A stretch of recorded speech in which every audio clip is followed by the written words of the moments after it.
Hello students, welcome back to my channel. आशा करती हूँ आप लोग सब लोग अच्छे होंगे और स्वस्थ होंगे अपने घरों पर एंड और मेरी क्लासेस देख रहे होंगे, उन्हें एंजॉय भी कर रहे होंगे। एंड मेरी लाइव क्लासेस भी शेड्यूल होती हैं, वो होती हैं हर संडे को। लाइव क्लासेस जितने भी स्टूडेंट्स हैं वो अगर कॉम्पिटिटिव एग्ज़ाम्स की तैयारी कर रहे हैं तो वो मेरी लाइव क्लास भी ज्वाइन कर सकते हैं। संडे को होती है लाइव क्लास, तो उसके लिए आप लोगों को अपना डिटेल्स मुझे सेंड करनी पड़ेंगी। Your school name, your name and your place where you study, in which school you are study, ये सारी डिटेल्स आप मुझे सेंड कर सकते हैं कमेंट बॉक्स में, ताकि मैं आपको अपने ग्रुप में ऐड कर सकूँ एंड आप मेरी लाइव क्लास ज्वाइन कर सकें। तो मेरी क्लासेस जो हैं फिज़िक्स और मैथ्स दोनों में चल रही हैं पैरेलली। तो देखिए, आज मैं अपना लेक्चर कंटिन्यू करती हूँ मैथ्स का, जिसमें हम पढ़ रहे थे पहले मैट्रिसेस, हमने डिटर्मिनेंट्स पढ़े। डिटर्मिनेंट्स में हमने डिटर्मिनेंट्स के एप्लीकेशंस पढ़े, जिसमें हमने देखा कि कैसे हम डिटर्मिनेंट की हेल्प से हम कुछ हमें पर्टिकुलर इक्वेशंस दी रहती हैं तो हम उनको कैसे सॉल्व करते हैं, जिसको हम बोलते हैं क्रैमर्स रूल्स की हेल्प से हम जल्दी हम इक्वेशंस को सॉल्व कर सकते हैं। तो आज का मेरा जो टॉपिक है वो है साइमल्टेनियस लीनियर इक्वेशंस हैं, उसको हम मैट्रिक्स की हेल्प से कैसे सॉल्व कर सकते हैं उन इक्वेशंस को, तो ये हम देखेंगे। तो देखिए, उससे पहले एक टर्म हम यहाँ पे डिफ़ाइन कर रहे हैं जिसको हम बोलते हैं वेक्टर्स। देखिए, वेक्टर्स तो हमारे बहुत सारे सब्जेक्ट्स में होते हैं, जैसे हम फिजिक्स में पढ़ते हैं वहाँ भी वेक्टर पढ़ते हैं। एंड देन यहाँ पे देखिए, यहाँ पे हम वेक्टर को कैसे डिफ़ाइन कर रहे हैं। यहाँ पे कोई दूसरा तरीका है वेक्टर को डिफ़ाइन करने का। हम वेक्टर को क्या बोल रहे हैं, any ordered n tuple of number is called n vector. N tuple of numbers के ऑर्डर को ही क्या कहा जाता है, एन वेक्टर कहा जाता है। अब देखिए, एन टपल क्या है। N tuple we mean a set of consisting of n numbers in which the place of each number is fix. N tuple क्या है, एन नंबर्स का सेट है जिसमें हर नंबर की पोजीशन क्या होगी, फिक्स्ड होगी, तो उसको हम एन टपल बोलेंगे और इसी सेट को हम बोलेंगे वेक्टर्स कहेंगे। ठीक है, अब देखिए example, if x1, x2, x3, xn be any n numbers then the ordered n tuple is। Example से समझते हैं। देखिए, अगर x1 से लेके xn तक हमारे पास अगर हमें कोई n नंबर्स दिए गए हैं जो n टपल के फॉर्म में लिखे गए हैं, तो हम उसको वेक्टर कैसे कहेंगे, तो x लिखेंगे, कैपिटल x से हमने यहाँ पे उसको डिनोट किया है। तो ये क्या होगा, इन सारे नंबर्स का n नंबर्स का सेट होगा जिसको हम ब्रैकेट में रखेंगे, ओपन ब्रैकेट में रखेंगे, तो इसी को हम क्या बोलेंगे, n वेक्टर कहेंगे। ठीक है, तो वेक्टर को हमने ऐसे डिफाइन किया। फिर देखिए, एनी वेक्टर में be written either as a row vector और अ कॉलम वेक्टर। किसी भी वेक्टर को हम रो की फॉर्म में भी लिख सकते हैं एंड इसको हम ऐसे कॉलम की फॉर्म में भी लिख सकते हैं, तो कैसे भी हम इसको लिख सकते हैं। फिर क्या लिखा है, देखिए, if A be a matrix of type m by n। अगर कोई मैट्रिक्स हमें दी गई है, उसको हमने वेक्टर की फॉर्म में लिखना है, रो वेक्टर की फॉर्म में लिखना है, कॉलम वेक्टर की फॉर्म में लिखना है, तो वहाँ पे हम कैसे उसको लिखेंगे। अगर ए मैट्रिक्स हमें दिया है जिसमें m रो है, n कॉलम्स हैं, देन ईच रो ऑफ ए की हर रो को हम कैसे लिख सकते हैं, n वेक्टर्स की फॉर्म में लिख सकते हैं। ठीक है, क्योंकि ए में कितने कॉलम होंगे, n कॉलम होंगे। तो देखिए, यहाँ पे हम n कॉलम को कैसे डिफाइन करते हैं। देखिए, अगर कोई मैट्रिक्स ए है, m बाई n मैट्रिक्स है जिसमें x1, x2, xn है। अब यहाँ पे x1, x2, यहाँ पे xm है। ठीक है, अब देखिए, अगर इसमें m बाई n का है तो m रो n कॉलम, तो इसमें क्या हो गया, देखिए रो में कितने एलिमेंट्स हैं, n एलिमेंट्स हैं, तो हम इसको क्या लिख सकते हैं, हर रो को हम n वेक्टर्स हैं। देखिए, तो उसको किसी भी मैट्रिक्स के हम हर रो को n वेक्टर्स की फॉर्म में लिख सकते हैं, क्योंकि यहाँ पे n एलिमेंट है, तो ये क्या होगा, एक रो वेक्टर। इसी तरह से कॉलम वेक्टर में कितने एलिमेंट्स होंगे, m एलिमेंट्स होंगे, क्योंकि इसमें m रोज हैं, तो इसलिए हर कॉलम को हम m वेक्टर की फॉर्म में लिख सकते हैं। तो ये यहाँ पे वेक्टर का यूज़ है। तो ये तभी ये टर्म डिफाइन किया है कि हर रो को हम कैसे लिख सकते हैं, n वेक्टर की फॉर्म में लिख सकते हैं, एंड हर कॉलम को, इस ए मैट्रिक्स के हर कॉलम को m वेक्टर की फॉर्म में लिख सकते हैं। ये यहाँ पे हमने तभी ये वेक्टर टर्म यूज़ किया है ताकि हम उसको यहाँ से डिफ़ाइन कर सकें। अब उसके बाद देखिए, उसके बाद इनका एडिशन प्रॉपर्टी क्या होती है। Properties of addition and scalar multiplication of vectors. तो कैसे इसमें एडिशन एंड मल्टीप्लिकेशन डिफाइन होता है, तो देखिए let x y z be any 3n vectors. हमने कंसिडर किए हैं एक्स वाई जेड कोई 3n वेक्टर्स हैं, जिसमें नंबर ऑफ़ रोज़ भी हो सकते हैं, कॉलम भी हो सकते हैं, कुछ भी हो सकता है, कॉलम वेक्टर भी हो सकता है, रो वेक्टर भी हो सकता है। And p q be any 2 numbers, और पी और क्यू 2 नंबर्स हमने लिए हैं। तो देखिए पहली प्रॉपर्टी है x plus y equal to y plus z, x plus y equal to y plus x. ये क्या कौन सा लॉ है, कम्यूटेटिव, यानी हम उनको किसी भी सीक्वेंस में ऐड करें तो उनका रिजल्ट क्या आएगा, सेम आएगा। ये क्या है, कम्यूटेटिव लॉ, ठीक है। अब उसके बाद देखिए बाकी वेक्टर्स के लिए क्या है, x plus y plus z equal to x plus y plus z. तो ये कौन सा लॉ है, एसोसिएटिव लॉ। ये लॉ मैंने एक अपने लेक्चर्स में पहले आपको डिस्कस ज़रूर करे होंगे। तो अगर इन दोनों को ऐड करें देन इसको एक्स से ऐड करें, एंड पहले इन दोनों को ऐड करें फिर इसको जेड से ऐड करें, तो दोनों का रिजल्ट सेम आएगा। तो वेक्टर्स में भी वही रूल अप्लाई होगा। फिर यहाँ पे देखिए मल्टीप्लिकेशन में अगर p यहाँ पे कोई नंबर है, x एंड y वेक्टर्स हैं, तो हम p को x के साथ भी लिखेंगे एंड y के साथ भी लिखेंगे। ये वाली प्रॉपर्टी भी यहाँ पे सेटिस्फाई होगी।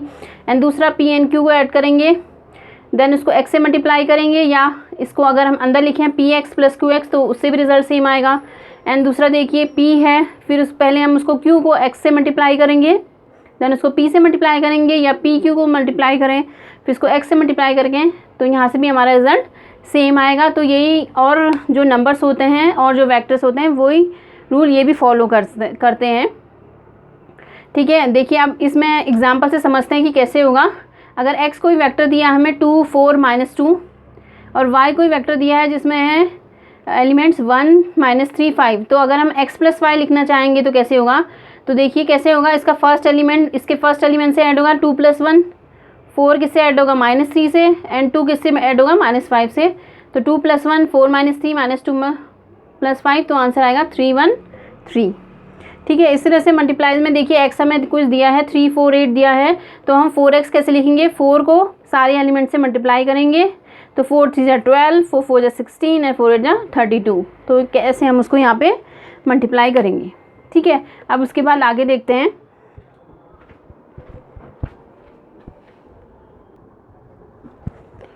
तो देखिए आगे कंटिन्यू करते हैं। उसके बाद है linearly dependent set of vectors. तो देखिए किसी भी सेट ऑफ वेक्टर्स को हम लीनियरली डिपेंडेंट कम कहते हैं। Let x1 x2 xr with the n vectors. ये हमने कंसीडर करें हैं कि ये हमारे n वेक्टर्स हैं। k1 k2 kr are the scalars are set to be linearly dependent. k1 k2 kr क्या कुछ स्केलर्स हैं, पर्टिकुलर नंबर्स होंगे। तो इस सेट को वेक्टर्स को हम कब हम उन्हें लीनियरली डिपेंडेंट कहेंगे, तो उसकी कंडीशन है if k1 x1 plus k2 x2 plus and so on kr xr should be 0। This is the condition of linearly independent set of vectors. और यहाँ पे 0 क्या है, 0 एक एंड वेक्टर डिफाइन करेगा जिसमें उसके सारे एलिमेंट्स क्या होंगे, 0 होंगे। अगर ये कंडीशन कहीं पे सेटिस्फाई हो रही है किसी पर्टिकुलर सेट ऑफ वेक्टर्स में, तो उन वेक्टर्स को हम क्या कहेंगे, linearly dependent set of vectors कहेंगे, ठीक है। सिमिलरली देखिए इसी तरह हमारी डेफिनेशन है linearly independent set of vectors. अगर हमने ऐसे ही यहाँ पे सिमिलरली कंसीडर कर रहे हैं x1 x2 xr कुछ n वेक्टर्स हमने कंसीडर कर रहे हैं, और k1 k2 kr हमने कुछ स्केलर्स कंडीशन कंसीडर कर रहे हैं इसी की तरह, तो इनको हम लीनियरली इंडिपेंडेंट तभी कहेंगे जब k1 x1 plus k2 x2 plus and so on kr xr should be 0, ठीक है। ये 0 आएगा, लेकिन इसके साथ एक कंडीशन है कि अगर इन स्केलर्स की वैल्यू 0 आ रही है तभी ये टर्म 0 आ रहा है, तो उसको हम क्या कहेंगे, इंडिपेंडेंट कहेंगे। यहाँ पे क्या है, k1 k2 kr की कुछ ना कुछ पर्टिकुलर वैल्यू होगी, तो अगर उन सब वैल्यूज़ को पुट करके हमारा आंसर 0 आ रहा है तब हम उन्हें लीनियर इंडिपेंडेंट कहेंगे। अगर यहाँ पे सारे स्केलर्स की वैल्यू 0 है तभी इसकी वैल्यू 0 आ रही है, तब हम उसको यहाँ पे लीनियरली इंडिपेंडेंट कहेंगे, ठीक है।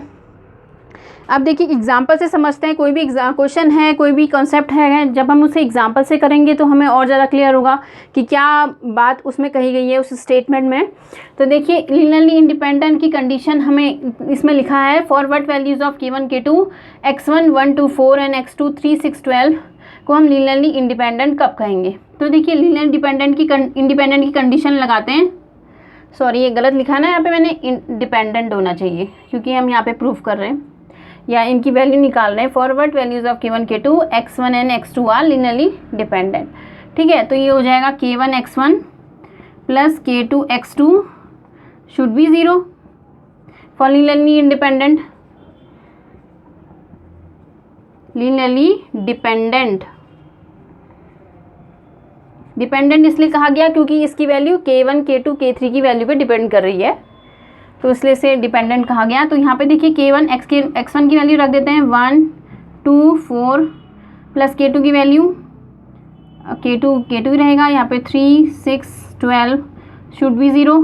तो यहाँ से हम इक्वेशन लिखेंगे k1 को 1 से मल्टीप्लाई करेंगे, देन इसको इसके फर्स्ट टर्म से मल्टीप्लाई करेंगे तो 3k2। मैं यहाँ पे इसको सीधे डायरेक्ट लिख रही हूँ, तो पहले आ जाएगा k1 plus 3k2 k1 plus 3k2 should be 0, और दूसरी इक्वेशन आएगी 2k1 plus 6k2 2k1 plus 6k2 should be 0, और तीसरी आएगी 4k1 प्लस 12k2। इन सारे टर्म से हमने 3 इक्वेशंस निकाल ली। अब 3 इक्वेशन से अब हम इनको सॉल्व करेंगे, तो यहाँ से हम लिख सकते हैं, देखिए k1 इक्वल टू -3k2, यहाँ से भी वही आएगा और यहाँ से भी वही आएगा। आप इसे सॉल्व करिएगा, सेम आएगा आंसर। अब लिख लेते हैं if k1 equal to 1, sorry k2 की वैल्यू रखते हैं क्योंकि यहाँ से ये आ रहा है हमारा, k2 की एक पर्टिकुलर वैल्यू रखते हैं, सबसे मिनिमम वैल्यू 1, तो k1 क्या आएगा -3। तो ये हमारा क्या होगा, k1 और k2 की वैल्यू होगी। अगर इसको हम इस इक्वेशन में रखते हैं, देखिए यहाँ से आता k1 plus 3k2 should be 0, तो यहाँ से हम k1 की वैल्यू 1 रखते हैं और k2 की वैल्यू k1 की वैल्यू -3 एंड k2 की वैल्यू 1। तो ये हमारा इक्वेशन यहाँ पे इससे सेटिस्फाई करेगी ये वाली इक्वेशन, एंड देन ये वाली इक्वेशंस भी अगर हम इसमें यहाँ पे रखेंगे इसकी वैल्यू, ये इस इक्वेशन को सेटिस्फाई करेगा, तभी हम क्या कहेंगे, इस सेट ऑफ वैल्यूज़ को लीनियरली डिपेंडेंट कहेंगे, जहाँ पे k1 और k2 की वैल्यू ये है हमारी। यहाँ पे हमने इसको फाइंड आउट कर दिया। ठीक है, अब देखिए यहाँ पे हम दूसरा एग्जाम्पल है, इसमें प्रूफ करते हैं कि ये वेक्टर्स हमारे लीनियरली इंडिपेंडेंट है। ठीक है, तो यहाँ पर लीनियरली इंडिपेंडेंट के लिए भी हमारी यही कंडीशन होती है, k1 x1 plus k2 x2 should be 0, ये 0 होगा। तो k1 की जगह k1 x1 की जगह 1 2 3 प्लस k2 4 -2 7 शुड बी 0, ये हो गया। तो यहाँ से आएगा k1 plus 4k2 should be 0। दूसरी equation 2k1 minus 2k2 should be 0, and last वाली equation 3k1 plus 7k2 should be 0। ठीक है, ये यहाँ से हमारी 3 इक्वेशंस आ गई। अब हम क्या करते हैं, इनको 0 रखते हैं। देखिए, तो यहाँ से आ जाएगा k1 इक्वल टू -4k2, और इसमें आएगा इस वाली इक्वेशन से k1 इक्वल टू k2, इस वाली इक्वेशन से आएगा k1 3k1 equal to -7k2। देखिए, सबसे अलग अलग वैल्यू आ रही है हमारी। ठीक है, सबसे इससे अलग वैल्यू आ रही है, इससे अलग आ रही है, इससे अलग आ रही है, तो ये क्या होगा, हमारा अलग अलग वैल्यू आ रही है, लेकिन एक ही वैल्यू इस इक्वेशन को सेटिस्फाई करेगी। This implies only k1 equal to k2 equal to 0 satisfy above equation. सिर्फ k1 equal to k2 equal to 0 इस इक्वेशन को सेटिस्फाई करेगा, तो ये हमारे सेट ऑफ वेक्टर्स क्या कहेंगे, लीनियरली इंडिपेंडेंट वेक्टर्स कहलाएंगे। ठीक है, तो यहाँ से हमारा एग्जांपल से प्रूफ हो गया, क्योंकि यही वैल्यू सेटिस्फाई कर रही है, तो ये कंडीशन सिर्फ लीनियरली इंडिपेंडेंट वेक्टर्स के लिए होती है, तो इसलिए इस इक्वेशंस को हम लीनियरली इंडिपेंडेंट वेक्टर्स कहेंगे। ठीक है, अब आगे देखते हैं।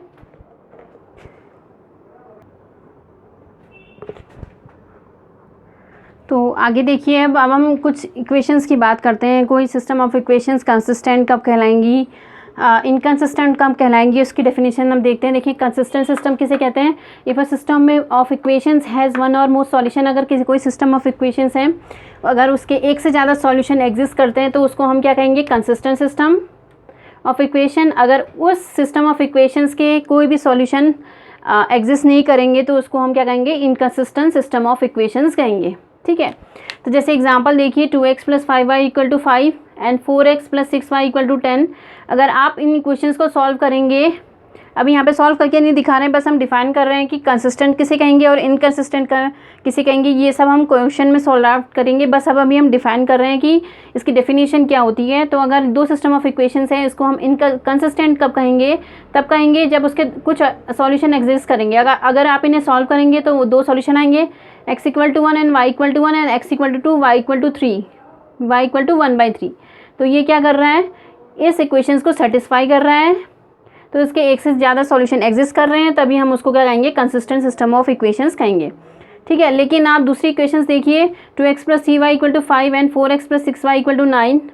ये इक्वेशंस इनकंसिस्टेंट होंगी, क्योंकि अगर हम इनको सॉल्व आउट करेंगे तो इसमें क्या होगा, कोई भी सेटिस्फाइड x और y की वैल्यू नहीं होगी जो इन इक्वेशंस को सेटिस्फाई करेंगे, because there is no set of values of x और y which satisfy the two equations. तो यहाँ पे x और y की कोई भी ऐसी पर्टिकुलर वैल्यू नहीं होंगी जो इन इक्वेशंस को सेटिस्फाई करेंगी। तो इनको हम क्या कहेंगे, इनकंसिस्टेंट सिस्टम ऑफ इक्वेशंस कहेंगे। ठीक है। अब ये हो गई कंसिस्टेंट एंड इनकंसिस्टेंट। अब उसके बाद देखिए होमोजीनियस और non homogeneous system of equations किसे कहते हैं। आगे हम इक्वेशन सॉल्व करेंगे, कौन सी इक्वेशंस को होमोजीनियस कहेंगे, कौन सी इक्वेशंस को नॉन होमोजीनियस कहेंगे। तो यहाँ पे हम देखते हैं, देखिए a system of equations Ax = b is called homogeneous system if b = 0। अगर किसी सिस्टम ऑफ इक्वेशंस में हमारा Ax के टर्म में हमें लिखा है, कोई इक्वेशन Ax = b लिखी है जहाँ पे b की वैल्यू 0 है, तो उस इक्वेशंस को हम कहेंगे homogeneous equations, homogeneous system of equation. अगर यहाँ पे b की वैल्यू 0 नहीं है, कोई और अदर वैल्यू है, तो उसको हम कहेंगे non homogeneous system of equations. देखिए जैसे ये है, ये इक्वेशन दी है 2x + 3y = 0। यहाँ पे b की जगह 0 बोला तो यहाँ पे 0 है, एंड 3x - y = 0, यहाँ पे भी 0 है। तो इन सिस्टम ऑफ इक्वेशंस को होमोजेनियस सिस्टम ऑफ इक्वेशंस कहेंगे। एंड देखिए 2x + 3y = 1 and 3x - y = 5। In system equations में b की वैल्यू नॉन जीरो है, तो इन सिस्टम को हम क्या कहेंगे, non homogeneous system of equations कहेंगे। ठीक है। अब इनकी कुछ थ्योरम है वो देख लेते हैं।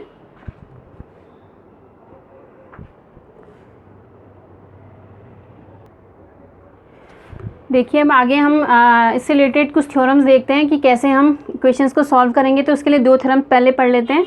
थ्योरम 1 है, अगर ए कोई हमारी नॉन सिंगुलर मैट्रिक्स दी गई है, नॉन सिंगुलर यानी उसका डिटर्मिनेंट, नॉन सिंगुलर किसे कहेंगे, determinant of A not equal to 0। ठीक है, उसको हम नॉन सिंगुलर मैट्रिक्स कहते हैं। ये मैंने आपको पहले डिफाइन किया है। तो अगर कोई नॉन सिंगुलर मैट्रिक्स है तो सिस्टम ऑफ इक्वेशंस जैसे हमें दी गई हैं x = b के टर्म्स में लिखी गई हैं, उसका यूनिक सॉल्यूशंस तभी एग्जिस्ट करेगा जब x = a इनवर्स b हम वहाँ से लिख सकते हैं। अगर हमें कोई सिस्टम ऑफ इक्वेशन से x = b दिया गया है और a क्या है, नॉन सिंगुलर मैट्रिक्स है, तो उसका सॉल्यूशन हम लिख सकते हैं x = a इनवर्स b से हम लिख सकते हैं। आगे हम इसको क्वेश्चंस में अप्लाई करेंगे। दूसरा थ्योरम देखिए, अगर कोई इक्वेशंस दी है x = b, हमें कोई लीनियर इक्वेशंस दी है, system of n linear equations. तो पहला पॉइंट देखिए, अगर if determinant of A not equal to 0, अगर determinant A not equal to 0 है यानी मैट्रिक्स नॉन सिंगुलर है, then the system of equation is consistent and has the unique solution given by. अगर उस सिस्टम ऑफ इक्वेशन अगर वो consistent है तो उनका unique solution x = a inverse b से हम लिख सकते हैं। ये हमने पॉइंट ऊपर भी देखा। दूसरा पॉइंट देखिए, आप डिटर्मिनेंट ए अगर 0 आ रहा है, then adjoint of a × b = 0 आएगा, then the system is consistent कहलाएगी। लेकिन उसके सॉल्यूशन क्या होंगे, बहुत सारे सॉल्यूशन होंगे, इनफाइनाइटली मैनी सॉल्यूशंस एग्जिस्ट करेंगे अगर डिटर्मिनेंट ए 0 है। तीसरा पॉइंट देखिए, अगर डिटर्मिनेंट ए 0 आ रहा है और adjoint of a × b not equal to 0 आ रहा है, then system of equations are inconsistent. ठीक है, ये दोनों टर्म बस सेम है, डिटर्मिनेंट ए 0 है, बट ये वाली कंडीशन में डिफरेंस है। यहाँ पे adjoint of a × b is equal to 0 and here adjoint of a × b not equal to 0। अगर ये 0 है तो system of equations and infinitely many solution, but this not equal to 0, then system of f must have inconsistent solution, there should be have no solution of this equation. ठीक है, तो ये हमारे आज के कुछ डेफिनेशंस थी, कुछ थ्योरम्स थी। होमोजेनियस इक्वेशंस क्या होते हैं, नॉन होमोजेनियस क्या होते हैं, वेक्टर्स क्या होते हैं, ये सारी चीज़ें हमने यहाँ पे डिफाइन करी। तो आगे हम कैसे लीनियर इक्वेशंस से को हम मैट्रिक्स की हेल्प से सॉल्व करते हैं, आगे यहाँ के लेक्चर्स में हम ये देखेंगे। इससे रिलेटेड क्वेश्चंस भी हम आगे के लेक्चर्स में करेंगे। तो मेरे चैनल्स आप देखते रहिएगा, मेरी लेक्चर्स आप देखते रहिएगा, ताकि आप लोगों के कॉन्सेप्ट्स क्लियर हो सके। एंड कमेंट ज़रूर करिएगा कि आप लोगों को लेक्चर्स कैसे लगे, कहाँ पे आप लोगों को चीज़ें सही लग रही हैं, कहाँ पे आप लोगों को दिक्कत हो रही है, कहाँ चीज़ें क्लियर नहीं हो रही हैं। तो कमेंट ज़रूर करिएगा, मेरे चैनल को लाइक करिएगा, सब्सक्राइब करिएगा, बेल आइकन को प्रेस ज़रूर करिएगा, ताकि आप लोगों के तक मेरे लेक्चर्स के नोटिफिकेशंस पहुँचे time to time. And thank you.